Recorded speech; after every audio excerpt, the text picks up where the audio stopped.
The Galactic Council chamber fell silent as Ambassador Marcus stood from his seat. The human representative was small compared to the towering Dominion delegates, but something in his bearing made even the largest beings present shift uncomfortably. "You have our final answer," Marcus said, his voice carrying across the vast hall. "Humanity will not surrender Earth's outer colonies. We will not pay tribute, and we will not bow to the Dominion." High Commander Thrain of the Dominion fleet rose to his full 12-foot height, his forearms spreading wide in a gesture of supreme confidence. "Then you have chosen extinction, human. The Dominion has conquered 1,000 worlds. Your species barely manages interstellar travel. This is not a war. It is an execution." Marcus picked up his datapad and turned to leave. At the doorway he paused and looked back. "Commander Thrain, there's an old human saying you should know. Be careful what you wish for." The attack came 3 days later. Dominion warships, each one a kilometer long and bristling with plasma cannons, emerged from hyperspace above the human colony of New Haven. Commander Thrain watched from his flagship's bridge as his fleet of 50 vessels arranged themselves in perfect formation.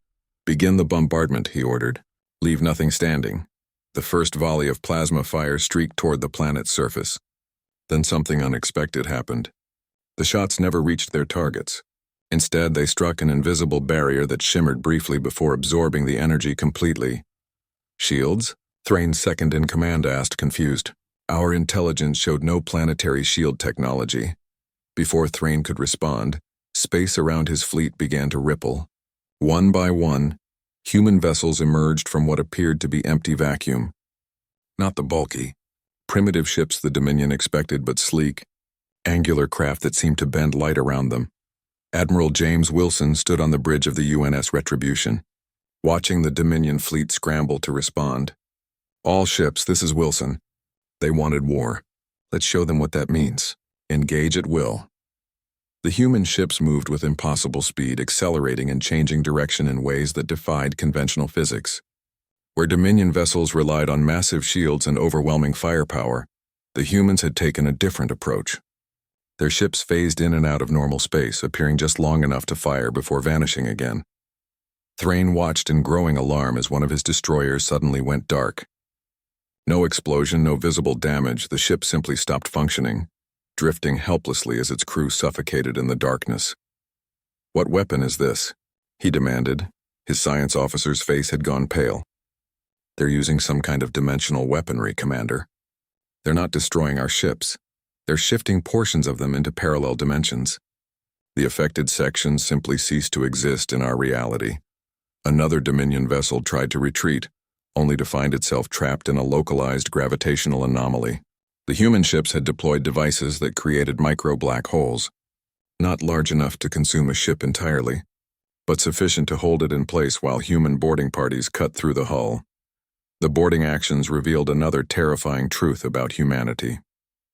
Where the Dominion expected defenders in bulky combat suits, they found human soldiers in form-fitting armor that enhanced their strength tenfold. The humans moved through Dominion ships like predators, using tactics that seemed chaotic but were devastatingly effective. Lieutenant Tom Bradley led one such boarding team. His squad of 12 had taken an entire Dominion cruiser in less than 20 minutes. The Dominion warriors, despite their size and strength advantage, couldn't adapt to the humans' guerrilla tactics. The humans used the ship's own environment against its defenders, venting atmosphere in some sections while flooding others with knockout gas synthesized from the ship's own medical supplies. "Bridge secured," Bradley reported. "Beginning data extraction." Across the battlefield, the Dominion fleet was falling apart. For every tactic they tried, the humans had a counter. When the Dominion grouped their ships for concentrated firepower, human vessels deployed swarms of microscopic drones that infiltrated their systems and turned their own weapons against them. When they spread out, human wolf packs picked them off one by one. But the true horror came when the humans deployed their final weapon. A single human ship, smaller than a Dominion corvette, moved to the center of the battlefield. Thrain's sensors couldn't identify what it was carrying until it was too late. The device activated and reality itself seemed to scream. The humans had weaponized a phenomenon they called false vacuum decay. In a sphere expanding at the speed of light, the fundamental constants of physics changed. Dominion ships caught in the field found their molecular bonds weakening, their fusion reactors failing, their very atoms becoming unstable. Thrain watched 5 of his best warships dissolve into constituent particles in seconds. "Retreat!" he screamed. "All ships, emergency jump!" But the humans had anticipated this. They had seeded hyperspace exit points with automated mines that detected and destroyed any ship attempting to flee. The Dominion fleet was trapped. Admiral Wilson opened a channel to the Dominion flagship. "Commander Thrain, this is Admiral Wilson of the United Nations Space Force. Surrender and we'll allow your surviving ships to leave. Continue fighting and we'll demonstrate weapons that make what you've seen look merciful." Thrain's pride warred with his survival instinct. He looked at his tactical display. Of his 50 ships, only 15 remained operational. The humans had lost 3 vessels, and those only because their crews had deliberately rammed Dominion ships in suicide attacks that had taken 4 enemy vessels with them. "How?" Thrain asked, his voice breaking. "Your species has only been spacefaring for 200 years. We have conquered the galaxy for millennia." Wilson's image appeared on the screen, his face grim. "That's exactly why you lost, Commander. You've been fighting the same way for thousands of years. Your tactics, your weapons, your entire doctrine, it's all ancient. Humanity has been at war with itself for our entire existence. We've had to innovate, adapt, and overcome constantly. You gave us 3 days to prepare. That was your mistake." The Admiral's expression hardened. "You see, Commander, you fight wars to conquer. We fight wars to end them. Permanently. When humanity goes to war, we don't seek to defeat our enemies. We seek to ensure they can never threaten us again. That's the difference between us." Thrain's shoulders sagged in defeat. "We surrender." "Smart choice," Wilson said.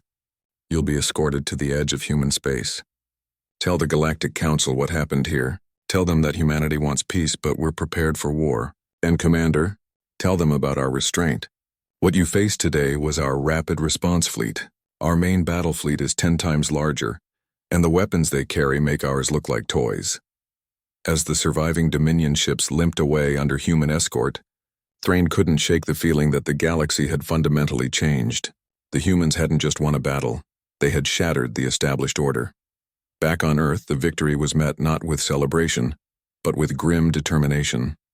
In underground bunkers and orbital shipyards, human scientists and engineers were already working on the next generation of weapons. They had learned long ago that in the universe there was no such thing as being too prepared. President Maria Rodriguez addressed the United Nations. "Today we send a message to the galaxy. Humanity seeks peace, values diplomacy, and wants nothing more than to explore the stars in friendship with other species. But let this be clear to all who would threaten us. We are the children of a world that forged us in the crucible of countless wars.